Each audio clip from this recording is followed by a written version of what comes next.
다윗이라고 하는 한 사람, 하나님께서 성경에 2930명의 성경의 인물 가운데 유일하게 정말 최고의 영예의 그 이름을 주었던 내 마음을 아는 사람, 내 마음에 합한 사람이라고 하는 He's the man after my own heart.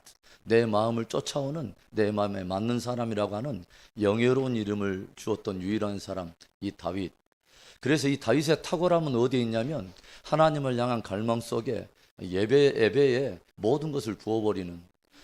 그래서 다윗의 삶을 보면은 광야 베들레헴 목동 시절에서부터 그의 마음속에 있었던 변하지 않는 하나의 갈망, 내 모든 삶의 영역에 하나님이 왕 되시고 진짜 하나님 한 분만이 영화롭게 되고 하나님이 진짜 하나님 되시는 그러한 삶을 살기를 원했던 간절한 갈망이 그의 평생의 여정에 단 한 번도 변함이 없이 여러 희비의 인생의 쌍곡선 가운데 그가 왕위에 있을 때나 또 곤두박질 쳐서 아둘람 굴에 있을 때나 또는 사울 왕의 추적을 받을 때나 모든 어떤 삶의 많은 우여곡절 속에 있었지만 단 한 번도 다윗은 자기 속에 있었던 정체성이 흐려본 적이 없었습니다. 나는 하나님을 사랑하는 자요 하나님의 사랑을 받는 자라고 하는, 우리가 성도로서 정말 최고의 신앙생활을 하는 사람이라면 그 최고의 신앙생활을 하는 사람은 누구냐면 정말 내가 하나님을 사랑하고 내가 하나님의 사랑을 받고 있다고 하는 이 정체성이 내 안에 확고한 사람이 제일로 멋있는 신앙인 줄로 믿습니다.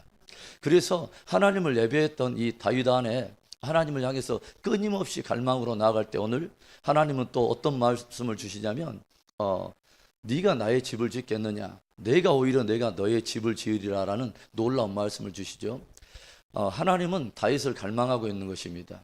하나님은 끝없이 많은 인생의 어려움 속에서도 하나님을 향해서 변함없는 갈망의 시선으로 쫓아오고 있는 다윗의 세대를 꿈꾸고 계시는 거죠. 그래서 이 앞전에 우리 한번 말씀을 보겠습니다. 아모스서 9장 11절과 12절의 말씀 우리 한번 보겠습니다. 아모스서 9장 11절과 12절의 말씀 우리 한번 봅니다. 구약성경 1283면에 구약성경 1283페이지 아모스서 9장 11절과 12절의 말씀을 우리 봅니다. 우리 함께 읽어봅니다. 그날에 내가 다윗의 무너진 장막을 일으키고 그것들의 틈을 막으며 그 허물인 것을 일으켜서 옛적과 같이 세우고 그들이 남은 에돔의 남은 자와 내 이름으로 일컫는 만국을 기업으로 얻게 하리라. 이 일을 행하시는 여호와의 말씀이니라. 아멘. 그러니까 이 말씀 속에 담겨진 하나님의 그 갈망은 무엇이냐면 예전에 한 소년이었던 그 다윗, 그리고 그가 평생의 여정 가운데 끊임없이 당신과 함께 친밀함 속에 그의 모든 여정을 하나님을 예배하며 또 그가 왕이 되자마자 예루살렘을 정복하고 그곳에 법궤를 끌어들이며 거기에서 수많은 레위지파의 사람들을 제도적으로 세워가지고 끊임없이 종일종야에 이스라엘 땅에서 하나님을 향한 예배를 쉬지 않도록 했던 바로 내 마음에 합한 그 다윗의 세대, 그 다윗의 세대를 주님은 꿈꾸고 계시다가 뭐라고 말하냐면 그날에, 이 마지막 날에 뭐라고 말하냐면 내가 다윗의 무너진 장막을 일으키고 그것들의 틈을 막으며 그 허물어진 것을 일으켜서 옛적과 같이 세우고, 그래서 주님은 마지막에 예전에 그 다윗의 갈망으로 함께 쫓아올 다윗의 세대를 주님은 그리워하고 계시고 그 다윗의 세대를 주님이 꿈꾸고 계신다고 하는 거죠. 그리고 그들을 다윗의 그 장막을 세우고 그들로 하여금 에돔의 남은 자와 내 이름으로 일컫는 만국을 기업으로 얻게 하리라. 이 일을 행하시는 여호와의 말씀이니라. 그러니까 하나님은 이 일을 반드시 행하기를 원하시고 이런 세대가 일어나기를 원하시고 그런 세대와 함께 마지막 세대를 이끌어 나가기를 주님이 기대하신다고 하는 것이죠. 자, 제가 먼저 여러분들에게 나눠드린 유인물을 제가 한번 읽어보겠습니다. 왕이 되자마자 예루살렘을 정복하며 법궤를 가져온 다윗은 미리 준비해둔 장막에 법궤를 드립니다. 그리고 곧장 제사장들과 레위인들을 중심으로 24시간 종일종야에 드려지는 예배 시스템을 구성하여 이를 제도화하고 이것을 솔로몬 왕에게 명령하고 후대의 왕들에게 신앙유산으로 물려주는 것을 보게 됩니다. 천상의 예배 제도를 그대로 이 땅에 실현하여 이스라엘로 하나님을 섬기는 제사장 나라가 되어 밤낮 주야를 쉬지 않고 하나님을 예배하게 하므로 하나님을 영화롭게 하는 것이 다윗의 최고의 갈망이었던 것입니다. 우리가 하나님을 섬기면서 우리의 어떤 고난이 찾아오고 역경이 찾아올 때마다 우리가 하나님을 갈망한 우리의 시선이 흐려지고 또 하나님을 향한 갈망이 우리가 흐려질 때가 얼마나 많습니까? 다윗을 바라보면서 우리가 정말 감동스러운 것은 소년 목동이었던 시절부터 지금까지 이제 예루살렘 왕에서 왕위를 잡던 그 시간까지 한 번도 다윗 안에는 하나님을 향한 시선이 흐려본 적이 없다고 하는 끝없는 그 다윗의 갈망, 아니 멈출 수 없는 그 다윗의 갈망이 얼마나 부러운지 몰라요. 그래서 우리가 이합전 시간에 무엇을 봤냐면 다윗이 왕이 되자마자 다윗이 가장 먼저 한 일은 무엇이었습니까? 군대를 몰고 가서 예루살렘을 정복한 일이었습니다. 왜 다윗은 많은 일들이 있었음에도 불구하고 왜 예루살렘을 가장 먼저 정복했을까요? 하나님의 마음속에 있었던 한 아주 의미 있는 한 도성의 의미를 알고 있었다고 하는 거죠. 그래서 신명기에 그 나오는 말씀, 어떤 말씀이 있습니까?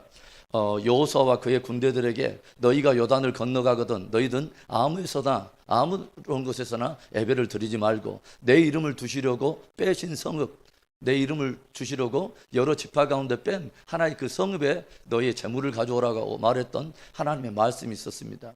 그리고 다윗은 평생에 하나의 갈망이 있었는데 과연 하나님의 그 이름을 두시고 하셔야 했던 하나님이 그 눈여겨보시는 하나님의 눈동자같이 바라보시는 그 성읍이 어딘가를 끊임없이 갈망하지 않습니까?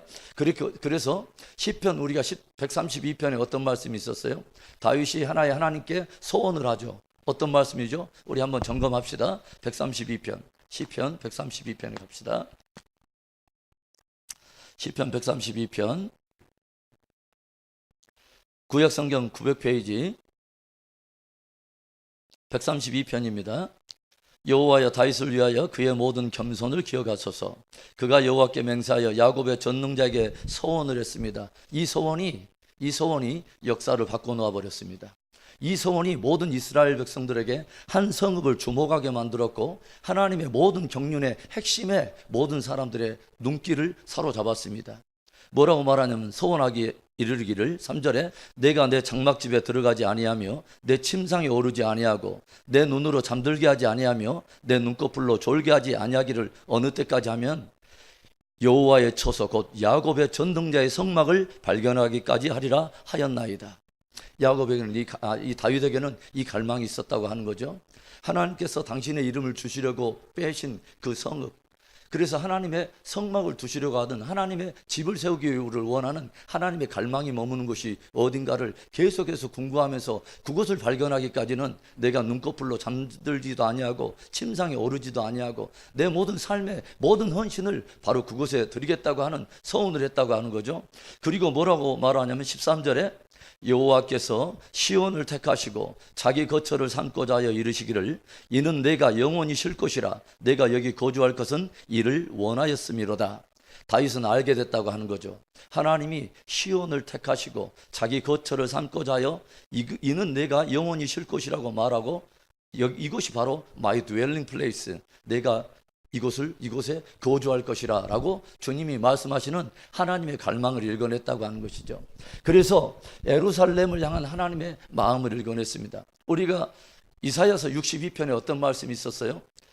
저와 여러분이 신앙생활을 정말 잘한다는 것은 하나님이 어떤 대상을 향한 또는 어떤 존재를 향한 하나님의 열심과 그분이 어느 정도의 무게를 들고 소중히 여기는가를 우리가 깊이 아는 것입니다. 그런데 다윗은 이것을 읽어냈다는 거죠. 우리 이사야서의 말씀도 찾아가 보겠습니다. 이사야서 62편 찾아갑니다. 이사야서 62편을 찾아갑니다. 우리가 잘 알고 있는 말씀 이사야서 62편 1절 나는 시온의 의가 빛같이 예루살렘의 구원이 횃불같이 나타나도록 시온을 위하여 잠잠하지 아니하며 예루살렘을 위하여 쉬지 아니할 것인즉 이방 나라들이 내 공의를 뭇 왕이 다 내 영광을 볼 것이요 너는 여호와의 입으로 정하실 새 이름으로 일컬음이 될 것이며 너는 또 여호와의 손에 아름다운 관 내 하나님의 손에 왕관이 될 것이라. 그러니까 예루살렘을 향한 하나님의 간절한 갈망, 그분의 열심, 쉬지 아니하시는 그분의 열정, 예루살렘을 회복시키기를 원하고 예루살렘을 향한 하나님의 경륜이 이루어지기를 원할 그것을 성취할 때까지 하나님이 쉬지 않겠다고 하는 하나님의 갈망 말입니다. 그래서 뭐라고 말하냐면 6절에 예루살렘이여, 내가 너의 성벽 위에 파수꾼을 세우고 그들로 하여금 주야로 계속 잠잠하지 않게 하였느니라. 너희 여호와로 기억하시게 하는 자들아, 너희는 쉬지 말며 또 여호와께서 예루살렘을 세워 세상에서 찬송을 받게 하시기까지 그로 쉬지 못하게 하라. 아멘. 그러니까 예루살렘을 향한 주님의 정일정야에 쉬지 아니하시는 회복에 대한 열정, 예루살렘을 향한 하나님의 간절한 갈망, 이것이 이루어질 때까지, 예루살렘으로 온 천하 가운데 찬송을 얻게 하기까지 너희 나로 기억하게 하는 너희들아, 끊임없이 나로 하여금 이것을 정일정야에 잠잠케 하고 계속 기도하면서 올려드려서 마침내 이 일을 내가 성취하도록 너희들은 쉬지 않도록 하라 라는 말씀입니다. 그러니까 예루살렘을 향한 하나님의 쉬지 않은 열정을 다윗이 알고 있다고 하는 거죠. 그 다윗의 어떤 그 갈망이 예루살렘을 향한 하나님의 동일한 그 열정과 함께한 열심을 향해서 달려가고 있다고 하는 거죠. 조용히 생각해 보세요. 그러면 이 예루살렘을 정복하고 다윗은 무엇을 합니까? 바로 이스라엘 변방에 방치되어 있었던 하나의 신적인 계시물인 바로 법궤를 끌어들입니다. 무엇을 의미하는 거죠? 이 나라는 하나님의 나라라고 하는 거죠. 나 다윗의 나라가 아니라 하나님의 뜻대로 다스리는, 하나님의 진리가 진짜 마지막 결론이 되는 진짜 하나님의 나라를 이 땅 가운데 이루기를 원했다고 하는 것입니다. 할렐루야.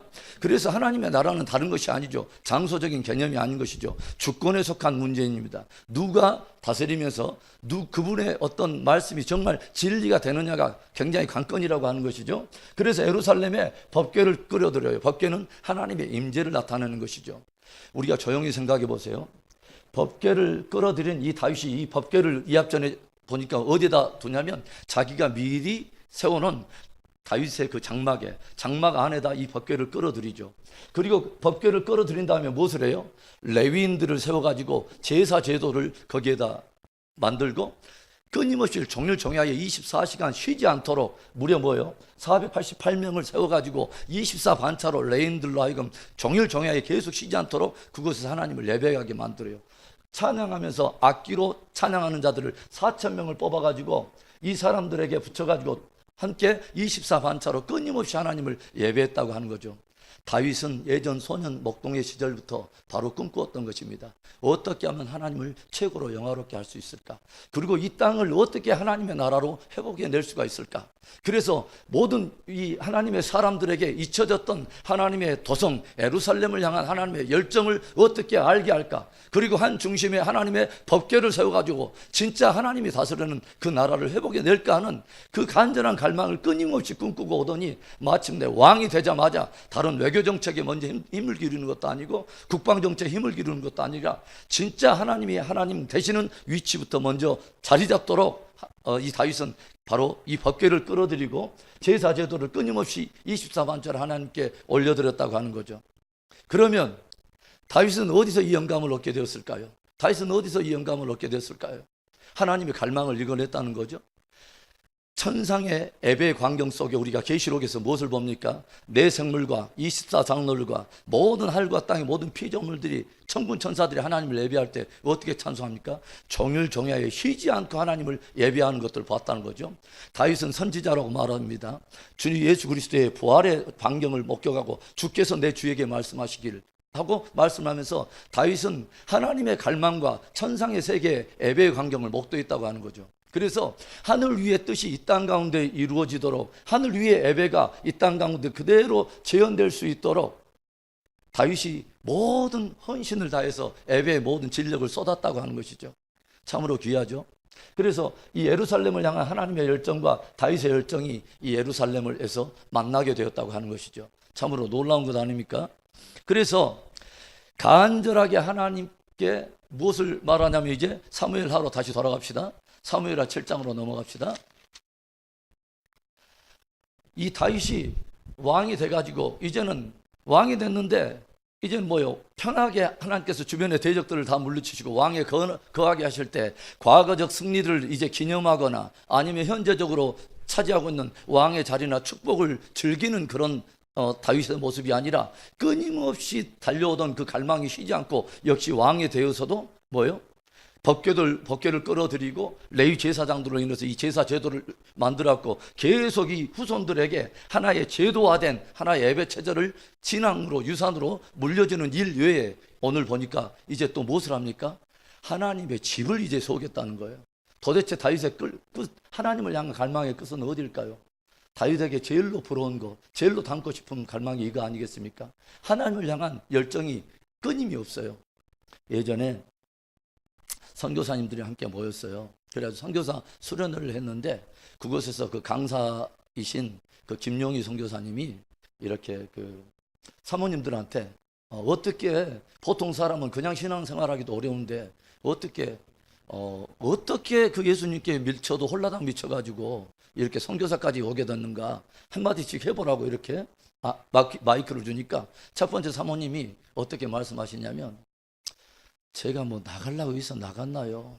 얼떨결에 옆에 사람들이 손든 바람에 그냥 얼떨결에 졸다가 손 한번 든 것이 이렇게 바람 부고 비 오는 날이면 네가 나한테 헌신하였지 않니? 라고 말하면서 꼭 잊어먹을 때 되면 꼭 주님이 나타나셔가지고 비 오고 꼭 바람 부는 날 마음이 싱숭생숭한 날 꼭 주님이 찾아오셔가지고 네가 그때 나한테 헌신했다고 말하지 않았니? 그러니까 할 수 없이 뭐 지금까지 와가지고 이렇게 하다 보니까 뭐 이렇게 온 거 아니냐고 이렇게 너무 그냥 맥풀리게 이렇게 첫 번째 마이크 잡으신 분이 그렇게 말하니까 그 다음 분이 뭐라 하냐면 저도 이제 지쳤나 봐요.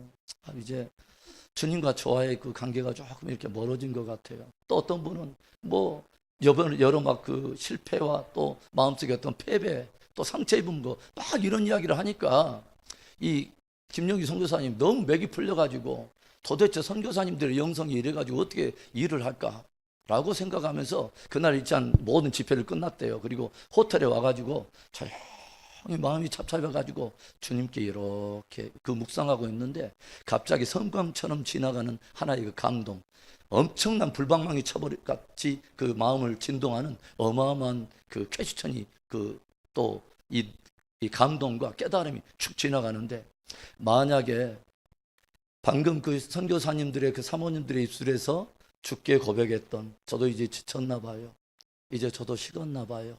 제가 뭐 그렇게 가려고 해서 간 것인가요? 라고 말했던 이 주님과의 관계의 위기가 한 번이라도 반대편에 서서 주님께로부터 그 위기가 찾아왔다면 어쩔 뻔했는가?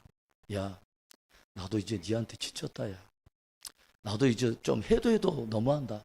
니랑 나랑 이제 좀 올 때까지 온 것 같다.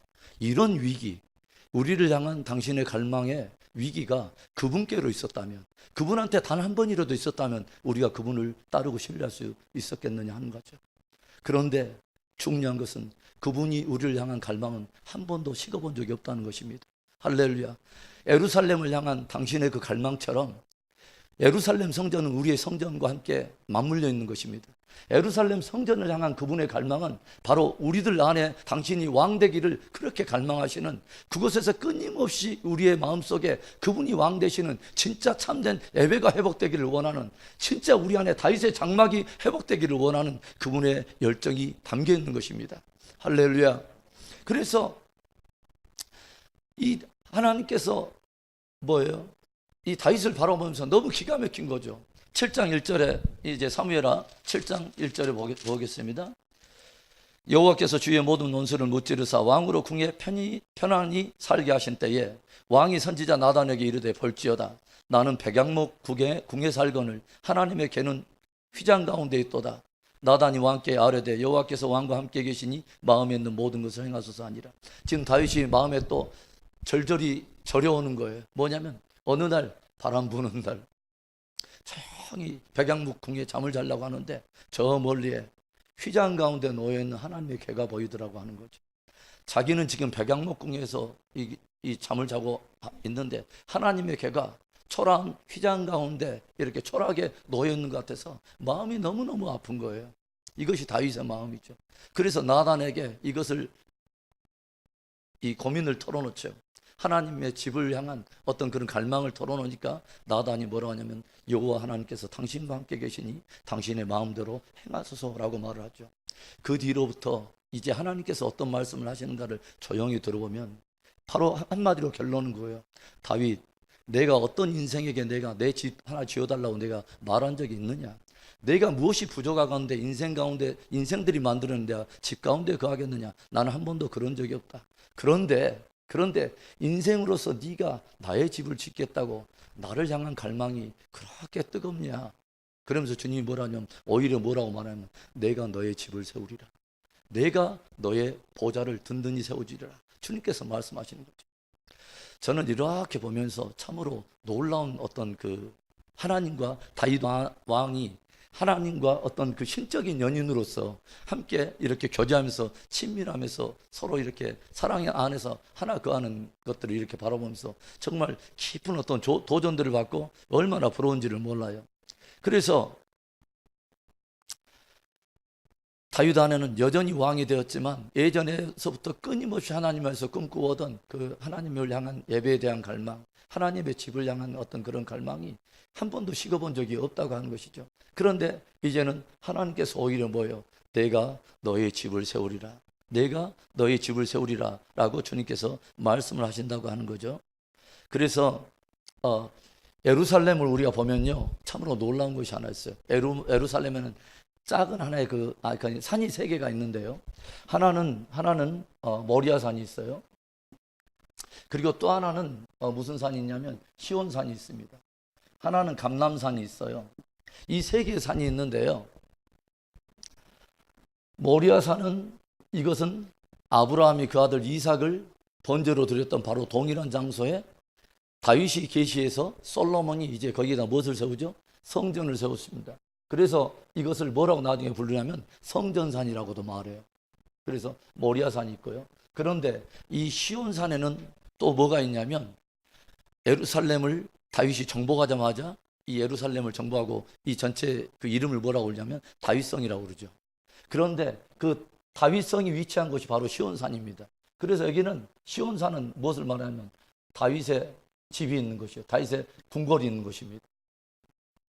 우리가 조용히 보면 무엇을 알 수 있냐면 예루살렘의 하나님께서는 당신의 집과 다윗의 집을 함께 두셨다고 하는 것이죠.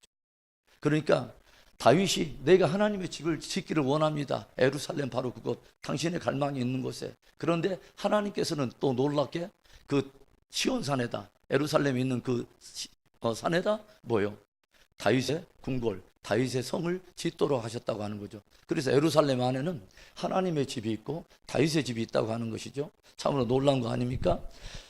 다윗이 하나님께 그 간절한 마음으로 하나님의 집을 향한 갈망을 나단 선지자에게 말했을 때 나단 선지자를 통해서 하나님께서 어떤 말씀을 하시는가, 아주 핵심적인 것도 우리가 한번 보겠습니다. 어디 말씀을 보냐면, 자, 9절을 봅시다. 8절부터. 그러므로 이제 내 종 다윗에게 이와 같이 말하라. 만군의 여호와께서 이와 같이 말씀하시기를 내가 너를 목장 곧 양을 따르는 데서 데려다가 내 백성 이스라엘의 주권자로 삼고 내가 가는 모든 곳에서 내가 너와 함께 있어 내 모든 원수를 내 앞에서 멸하였은즉 땅에서 위대한 자들의 이름같이 내 이름을 위대하게 만들어주리라. 하나님께서 다윗의 이름을 창대하기라 위대하게 하리라 라고 말씀해 주세요. 그리고 나서 11절에 전에 내가 사사에게 명령하여 내 백성 이스라엘을 다스리던 때와 같이 아니하게 하고 너를 모든 원수에게서 벗어나 편히 쉬게 하리라. 여호와가 또 내게 이르노니 여호와가 너를 위하여 집을 짓고 내 수완이 차서 내 조상들과 함께 누울 때 내가 내 몸에서 내 씨를 내 뒤에 세워 그의 나라를 견고하게 하리라. 그래서 한마디로 이제 다윗과 아주 중요한 언약을 맺는 것이 뭐냐면 내가 너의 집을 세우리라 라고 말하고 내가 너 위에 너의 후손으로 말미암아 뭐요? 왕위를 견고하게 해서 다윗의 보호자를 내가 세워주리라 라는 이 집에 대한 것과 왕위에 대한 신적인 정통성의 권위를 부어줘요. 그리고 이 다윗을 향한 어떤 왕위에 대한 약속과 집에 대한 약속이 결국은 그 약속이 어떤 약속과 함께 맞물려 들어가냐면 예수 그리스도, 즉 메시아에 대한 이 약속과 함께 맞물려 들어갑니다. 그래서 다윗에 대한 어떤 약속은 예수 그리스도를 향한 어떤 언약과 메시아에 대한 어떤 약속과 함께 맞물려 들어가면서 또 그것은 다윗에게 했던 모든 언약과 축복은 마지막 세대에 일어날 다윗의 세대를 향해서 기대하시며 그 세대를 축복하기 위한 그들을 위한 축복의 언약과 함께 맞물려 있다고 하는 것이죠. 우리가 몇 군데만 우리 함께 찾아봅시다. 이사야서 9장 1절로 넘어갑니다. 이사야서 9장 1절. 이사야서 9장 1절을 갑니다.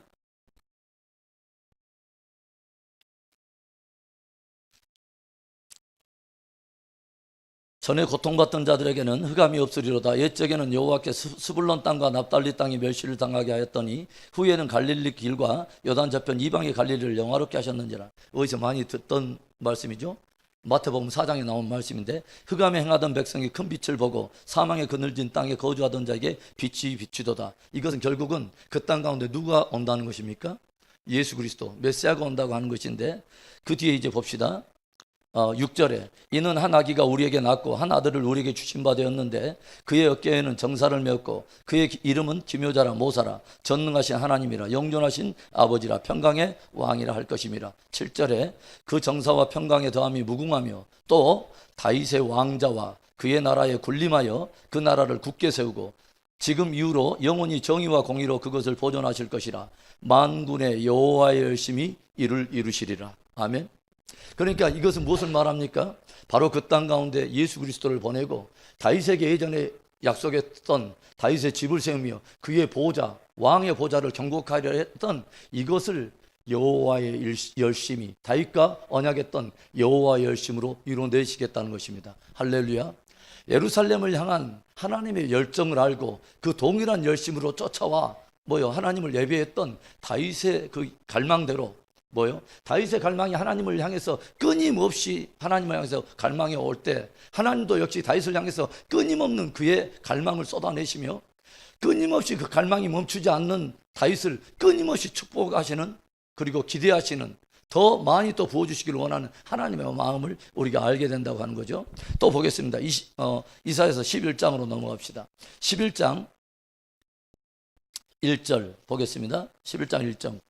이새의 줄기에서 한 싹이 나며 그 뿌리에서 한 가지가 나서 결실할 것이요 그의 위에 여호와의 영 곧 지혜와 총명의 영이요 모략과 재능의 영이요 지식과 여호와를 경외하는 영이 강림하시리니 그가 여호와를 경외함으로 즐거움을 삼을 것이며 그의 눈에 보이는 대로 심판하지 아니하며 그의 귀에 들리는 대로 판단하지 아니하며. 결국 누구 이야기합니까? 이새의 줄기에서 나타나실 하나님의 성령의 충만하심을 입고 사역하실 예수 그리스도를 보여주세요. 10절에 그날에 이새의 뿌리에서 한 싹이 나서 만민의 기치로 설 것이요 열방이 그에게로 돌아오리니 그가 거한 것이 영화로우리라. 뭐냐면 계속해서 예수 그리스도와 다윗의 어떤 그 왕자에 대한 하나님의 언약에 함께 맞물려 있는 축복을 계속 주님께서 선지자를 통해서 말씀하신다는 거죠. 16장으로 가봅시다. 16장 5절. 다윗의 장막에 인자함으로 왕위가 굳게 설 것이요 그 위에 앉을 자는 충실함으로 판결하며 정의를 구하며 공의를 신속히 행하리라. 계속 다윗 왕위와 예수 그리스도 메시아에 함께 연결된 언약을 계속 말씀하시는 거죠. 55장으로 넘어가 볼까요? 55장 3절로 넘어갑니다. 55장 3절에 너희는 귀를 기울이고 내게로 나와 들으라. 그리하면 너희의 영혼이 살리라. 내가 너희를 위하여 영원한 언약을 맺으리니 곧 다윗에게 허락한 확실한 은혜이니라. 보라, 내가 그를 만민에게 증인으로 세웠고 만민의 인도자와 명령자로 삼았나니 보라, 내가 알지 못하는 나라를 내가 부를 것이며 너를 알지 못하는 나라가 내게로 달려올 것은 여호와 내 하나님 곧 이스라엘이 거룩하신 이로 말미암음이니라. 이는 그가 너를 영화롭게 하였느니라. 하나님께서 다윗을 영화롭게 하셨고 그 위에서 메시아를 오게 하시고 다윗의 그 거룩한 열망을 쫓아오는 그 세대에게 이런 영광을 함께 주시겠다고 주님께서 약속을 하고 계신다는 거죠. 에레미야로 넘어갑니다. 에레미야 23장. 에레미야 23장 1086페이지 에레미야 23장 5절과 6절을 봅니다.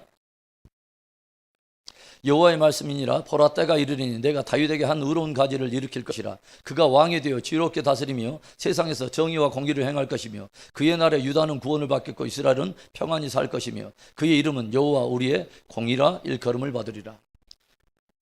그리고 또 보겠습니다. 30장으로 넘어갑시다. 30장 8절. 30장 8절. 만군의 여호와의 말씀이라. 그날에 내가 그 목에서 멍에를 꺾어버리며 내 포박을 끊으리니 다시는 이방인을 섬기지 않으리라. 그들은 그들의 하나님 여호와를 섬기며 내가 그들을 위하여 세울 그들의 왕 다윗을 섬기리라. 여기에 다윗 왕은 누굴까요? 예수 그리스도를 말하는 거죠. 이제는 하나님께서는 다윗과 예수 그리스도를 함께 병행해서 이렇게 선지자들을 통해서 말씀을 하세요. 그 다음에 33장 보겠습니다. 33장 15절부터 보겠습니다.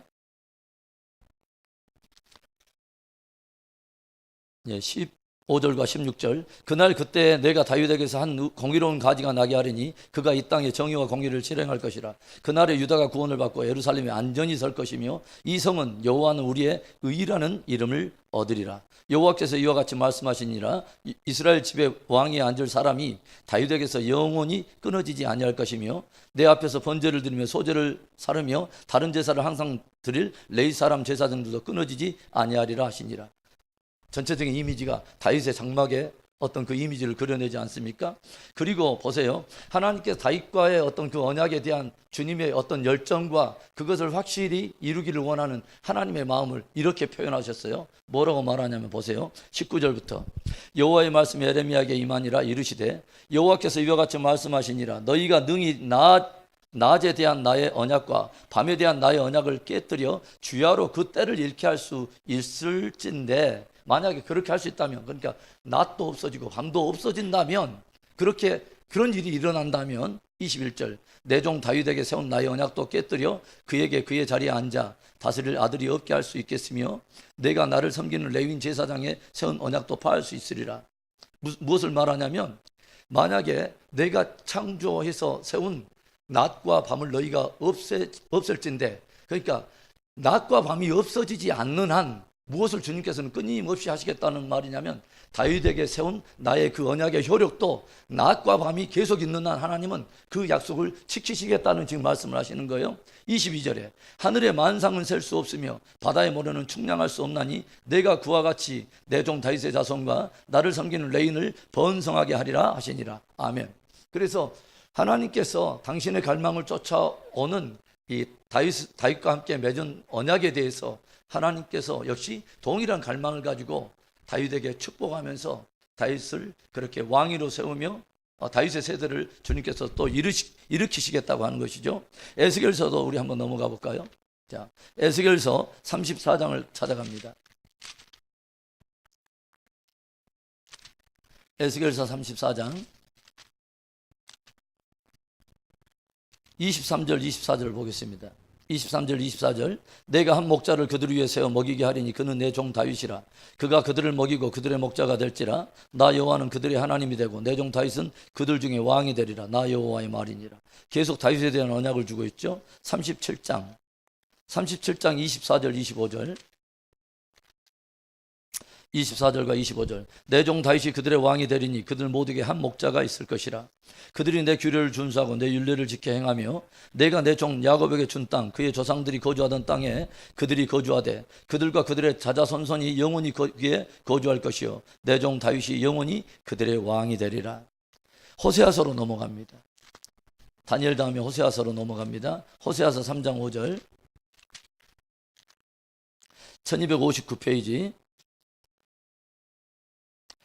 그 후에 이스라엘 자손이 돌아와서 그들의 하나님 여호와와 그들의 왕 다윗을 찾고 마지막 날에는 여호와를 경외함으로 여호와와 그의 은총으로 나아가리라. 여기에서 계속 말하는 뭐요? 다윗을 찾는다는 말은 결국은 누구의 이야기입니까?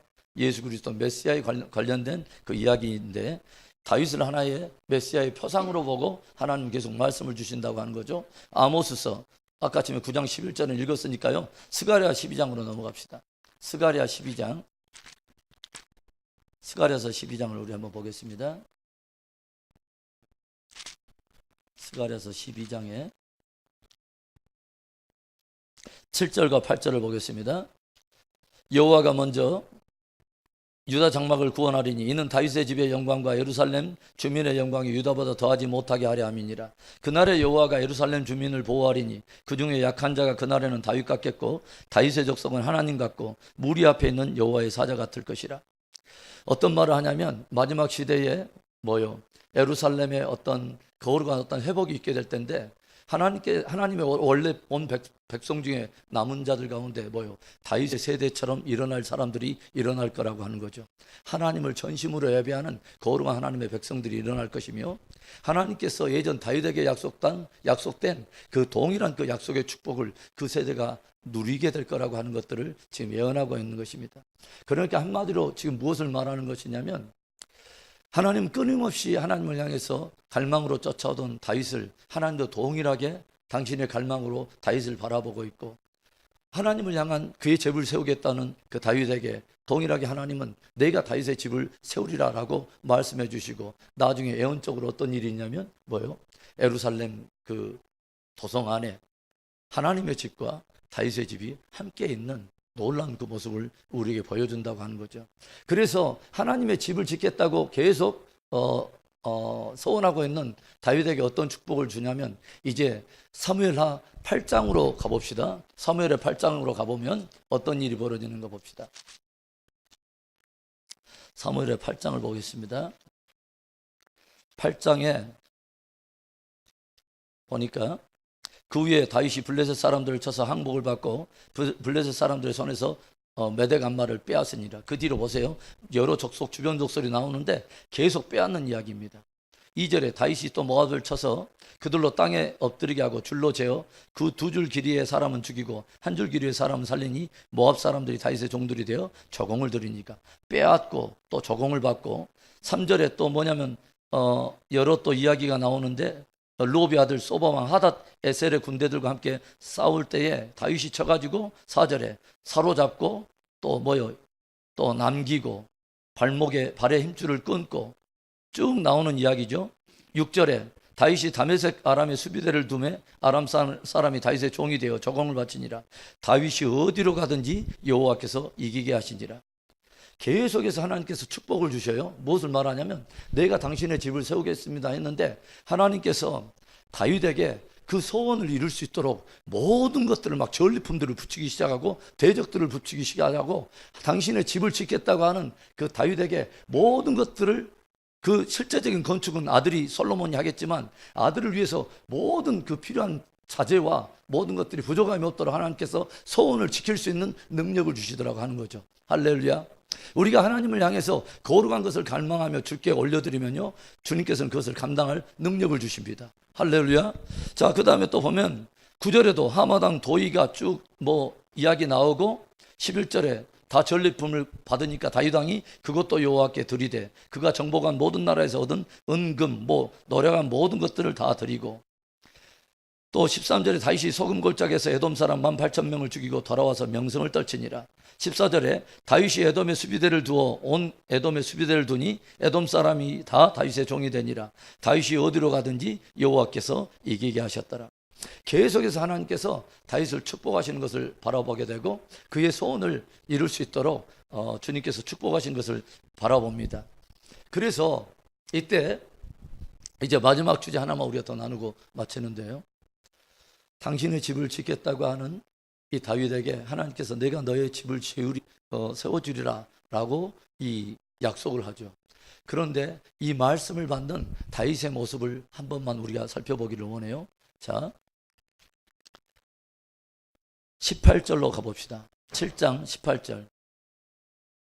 나단 선지자를 통해서 어마어마한 약속을 주셨어요. 이때 다윗 왕이 어떻게 반응하는가를 봅시다. 다윗 왕이 여호와 앞에 들어가 앉아서 이르되, 주 여호와여, 나는 누구오며 내 집은 무엇이기에 나를 여기까지 이르게 하셨나이까? 과거적인 모든 그 여정 속에 묻어있는 하나님의 은혜를 깊이 올려드린 거죠. 도대체 하나님 앞에 내가 누구간데 이런 은혜를 주십니까? 목동 시절에 아무도 알아주지 않는 그곳에서 하나님, 그 작게 일했던 나를 바라보시던 그 주님께서 오늘 나를 이스라엘의 왕이 되게 하신 하나님, 수많은 인생의 우여곡절 끝에 사울왕의 추적 속에서 수많은 어려운 공고한 아버지여 그런 어려운 역경의 골짜기를 능히 징하게 하시다니 오늘까지 이르게 하시고, 하나님 놀라운 말씀을 이렇게 들려주십니까? 19절에 주 여호와께서, 여호와여, 주께서 이것을 오히려 적게 여기시고 여기까지 이르게 해준 것도 감사한데 그것을 적게 여기시고 종의 집에 있을 먼 장래의 일까지도 말씀하셨나이다. 주 여호와여, 이것이 사람의 법이니이다. 하나님께서 어떤 언약의 축복을 주실 때 다윗이 무엇으로 이것을 받아들이냐면 깊은 겸손으로 받아들인다는 거죠. 깊은 겸손으로 받아들이면서 뭐예요? 그 하나님께서 주신 약속을 믿음으로 또 받아들인다고 하는 것이죠. 그러면서 그 뒤에 어떤 말씀이 있냐면 25절부터 이제 봅시다. 여호와 하나님이여, 이제 주의 종과 종의 집에 대하여 말씀하신 것을 영원히 세우셨사오며 말씀하신 대로 행하사 사람이 영원히 주의 이름을 크게 높여 이르기를 만군의 여호와는 이스라엘의 하나님이라 하게 하옵시며 주의 종 다윗의 집이 주 앞에 견고하게 하옵소서. 만군의 여호와 이스라엘의 하나님이여 주의 종의 길을 여시고 이르시기를 내가 너를 위하여 집을 세우리라 하셨으므로 주의 종이 이 기도로 주께 간구할 마음이 생겼나이다. 주 여호와여 주는 하나님이시며 주의 말씀들이 참되시니이다. 주께서 이 좋은 것을 주의 종에게 말씀하셨사오니 이제 청하건대 종의 집에 복을 주사 주 앞에 영원히 있게 하옵소서. 주 여호와께 말씀하셨사오니 그 다음에 이제 집집마다 성구에 많이 붙어있는 주의 종의 집이 영원히 복을 받게 하옵소서 하니라. 하나님께서 어떤 약속, 축복을 주실 때 언약의 말씀에 대한 진정한 믿음의 사람들의 자세 말입니다. 하나님께서 우리에게 어떤 축복을 주실 때 우리가 그것을 어떻게 받아야 되는가 하는 중요한 것들 다시 가르쳐줘요. 먼저는 그것을 믿음으로 받아야 된다는 거죠. 믿음으로. 이것이 바로 휴밀리티, 겸손인 것입니다. 뭐요? 주님께서 내가 너에게 이러이러한 약속을 준다. 어떤 것을 하리라 하면 주님을 정말 경외하는 사람의 마음의 자세, 반응은 무엇이냐면 주님의 그 말씀을 내가 믿음으로 받는 것입니다. 겸손히 내가 받는 거예요.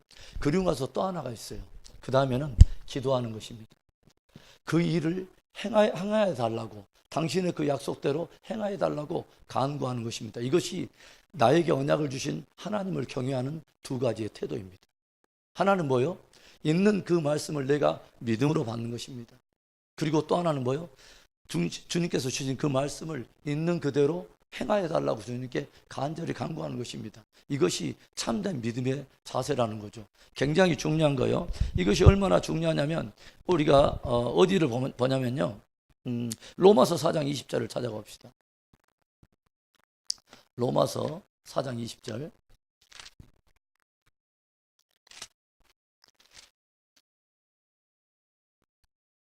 로마서 4장 20절에 아브라함의 이야기를 합니다. 거의 아브라함이 노쇠하고 사라의 경수가 다 끊어질 때 하나님께서 이삭에 대한 그 약속을 주셨을 때 이때 뭐라고 말하냐면 20절에 믿음이 없어 하나님의 약속을 의심하지 아니하고 오히려 믿음으로 견고하여져서 하나님께 영광을 돌리며 약속하신 그것을 또한 능히 이루실 줄을 확신하였으니 그러므로 이것이 그에게 의로 여겨졌느니라. 아멘. 그러니까 하나님께 의롭다 하는 것은 뭐냐면 하나님이 어떤 약속을 주실 때 먼저는 믿음으로 그대로 내가 받고 그것을 능히 이루실 하나님께 간구하는 것입니다. 할렐루야. 어디 한 구절을 더 찾아오면 누가복음 1장을 찾아가 봅시다. 이 말씀 읽고 우리가 함께 기도합니다. 자, 누가복음 1장 37절과 38절을 봐봅시다.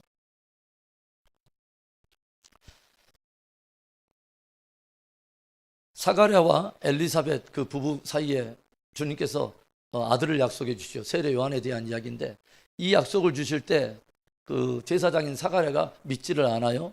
37절에 그거 아니라 어디를 보냐면 19절 20절 거기에 나오죠. 뭐라고 말하냐면 18절에 사가랴가 천사에게 이르되 내가 이것을 어떻게 알리오? 내가 늙고 아내도 나이가 많으니이다. 천사가 대답하여 이르되 나는 하나님 앞에 서 있는 가브리엘이라 이 좋은 소식을 전하여 내게 말하라고 보내심을 받았노라. 보라, 이 일이 되는 날까지 내가 말 못하는 자가 되어 능히 말을 못하리니 이는 내가 내 말을 믿지 아니함이거니와 때가 이르면 내 말이 이루어지리라 하더라.